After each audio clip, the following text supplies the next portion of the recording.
के खिलाफ जैन समाजजनों ने पुलिस को सौंपा ज्ञापन। एक शांति का टापू बना हुआ है। सौहार्द, चैन और अमन से सभी समाज यहाँ निवास करते हैं, लेकिन कुछ समय में कुछ असामाजिक तत्वों द्वारा ऐसी गतिविधियाँ यहाँ नगर में चलाई जा रही है जिससे नगर की बहन बेटियों को बहला फुसला करके और उनके साथ गलत कृत्य करके और गला काटने तक की जो घटनाएं आए दिनों देखने में आई है, उसको लेकर आज हम समाजजन यहाँ एकत्रित हुए हैं और एक ज्ञापन आदरणीय हमारे कलेक्टर महोदय, एसपी साहब और सीएसपी साहब और टीआई साहब के नाम एक ज्ञापन आज यहाँ हम देने वाले हैं। और ज्ञापन का वाचन करने के लिए मैं सम्माननीय राजेश जी धाकड़ साहब को आमंत्रित करता हूँ कि वह ज्ञापन का वाचन करें। जैन सकर्षी संघ के तत्वाधान में मंगलवार की शाम को रानी लक्ष्मीबाई मार्ग स्थित पार्श्व प्रधान पाठशाला में मौन रैली के रूप में पुलिस थाने पहुंचे। इस दौरान मुख्यमंत्री को संबोधित ज्ञापन टीआई नलिन बुधौलिया को सौंपा। ज्ञापन में बताया कि कुछ असामाजिक तत्वों द्वारा जैन समाज की नाबालिकाओं को बहला फुसला कर लव जिहाद में झोंका जा रहा है। ऐसा ही एक मामला शहर के वार्ड क्रमांक 5 राजीव कॉलोनी का सामने आया, जिसमें एक समुदाय विशेष के युवक द्वारा जैन समाज की नाबालिका को बहला फुसला कर अपने साथ ले गया और परिजनों को पुलिस में कार्रवाई करने पर जान से मारने की धमकी दी। समाज के राजेश धाकड़ ने ऐसे असामाजिक तत्वों की आय के साधनों का पता लगाकर अवैध संपत्तियों की कार्रवाई करने की मांग की।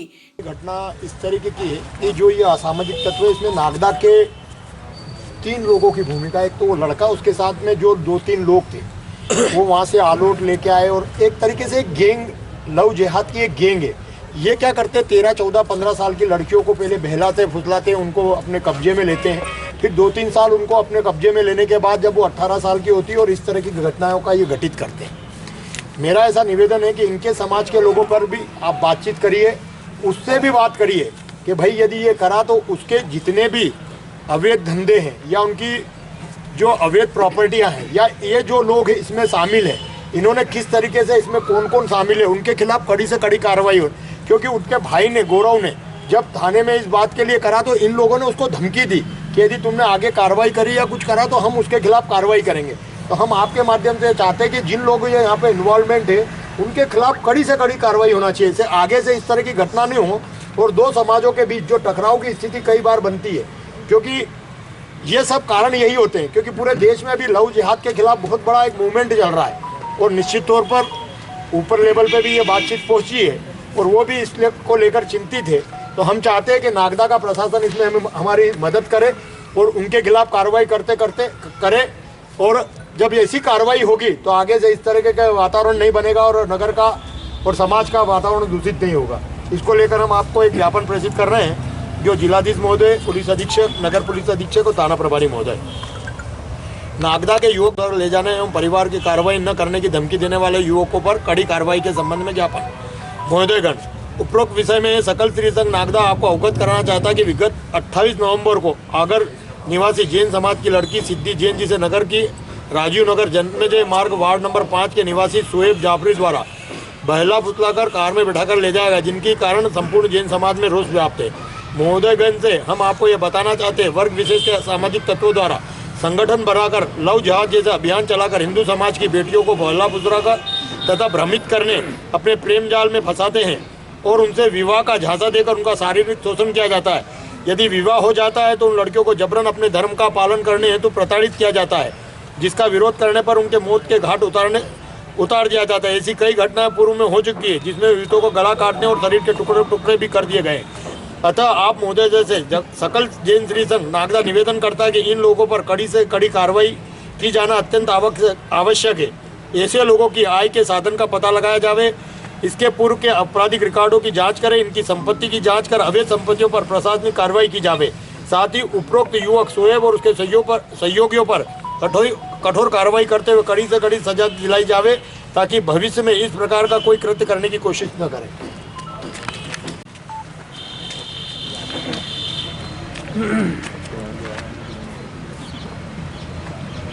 टीआई बुधौलिया ने बताया कि आरोपी के खिलाफ बड़ौद पुलिस ने प्रकरण दर्ज कर नाबालिका को रिकवर कर लिया है। आरोपी की कुछ जानकारी बड़ौद पुलिस द्वारा नागदा पुलिस से मांगी गई थी, वह उपलब्ध करवा दी गई है। पहले जिला आगर मालवा के बड़ौद से एक जैन समुदाय की लड़की को एक विशेष समुदाय का युवक अगवा करके ले गया था या बहला फुसला कर ले गया था। उसमें आगर में के बड़ौद थाने में एक प्रकरण पंजीबद्ध हुआ था। तो लड़की की बरामदगी पुलिस ने कर ली है। उसमें उन्होंने हमारा सहयोग भी लिया था। यहाँ से जो भी जानकारियाँ हुई थी वो हमने उनको जुटा के वहाँ पर दी थी। और इसमें अभी जैन समुदाय द्वारा हमें एक ज्ञापन दिया गया है, जिसका हम परिशीलन करके इसमें जो भी आवश्यक वैधानिक कार्रवाई होगी वो करेंगे।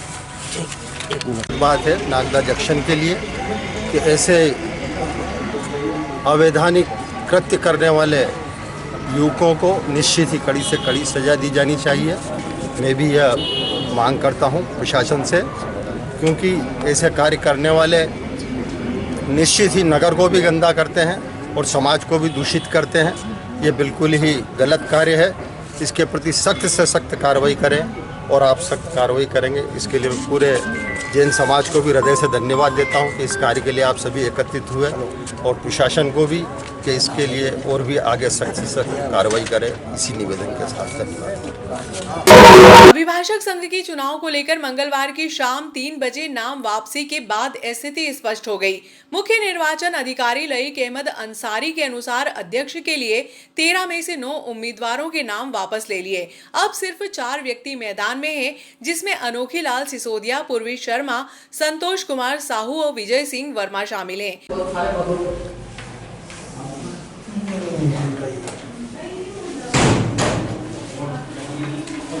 नामांकन वापस लेने की आखिरी तारीख है और आपने अपना नामांकन वापस लिया है, क्या कारण रहा?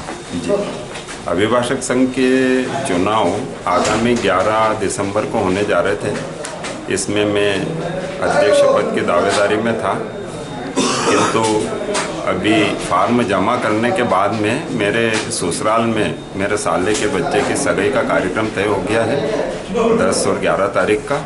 इसलिए मुझे नाम वापस लेना पड़ा। पारिवारिक समारोह है ससुराल पक्ष में, मेरी सहभागिता वहाँ जरूरी है।